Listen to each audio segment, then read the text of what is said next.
guys, I just finished filming the corn reaction video like just a few minutes ago and I got really hungry, so I went to the kitchen to get a snack and I found this.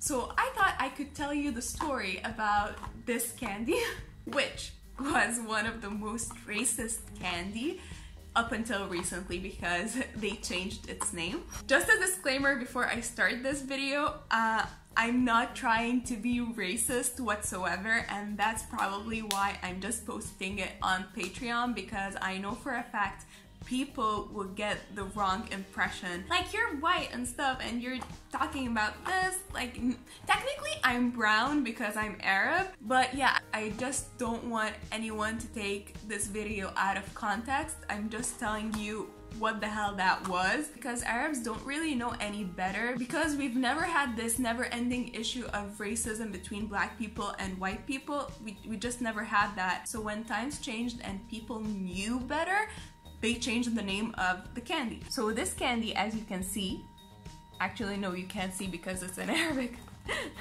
This side, it's called tarbush, which means the little hat that Lebanese people used to wear like really long ago. But before it was called tarbush, this candy was called ras al-abd, which means the head of the slave.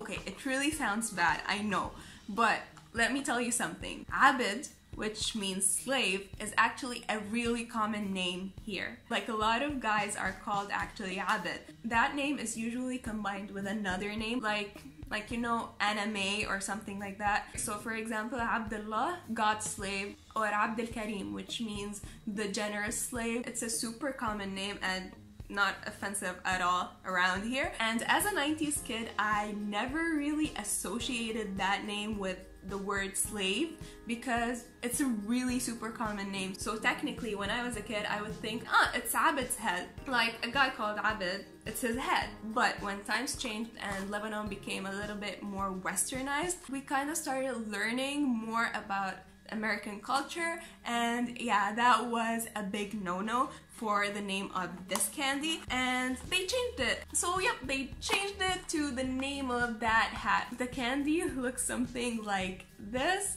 It's really yummy actually. Open it. Let me show you what's inside.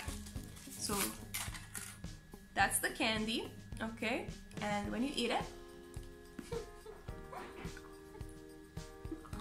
there's like this white filling, which is, I think, egg whites with sugar. That's basically it. It's egg whites with sugar, and there's a biscuit at the bottom, and it's like dipped in chocolate. It's a super traditional Lebanese kind of candy. Before this candy was actually sold in stores, we would have a really old man come over to our block.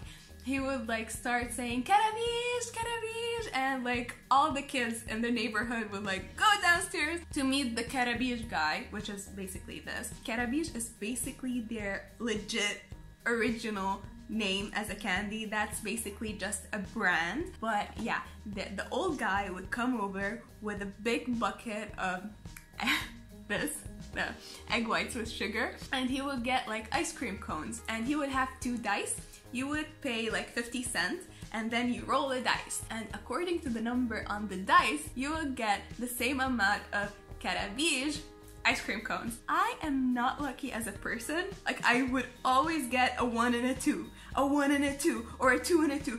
That's about it. But my cousin would always get double 6s. Like, he would get 12 Karabish ice cream cones. I'm like, dude, please give me some of your luck. The old man really hated my cousin because he would always get double 6s or a 5 and a 6, like always. And that's the story behind the most racist candy in Lebanon. Well, technically used to, because there's still another kind of racist candy and they didn't really change its name. So let's just leave it at that. I really hope you enjoyed this video, and tell me if you have any racist candy in your country. So yep, this is it for my video. I'm gonna continue eating that, and see you next time with another video. Bye!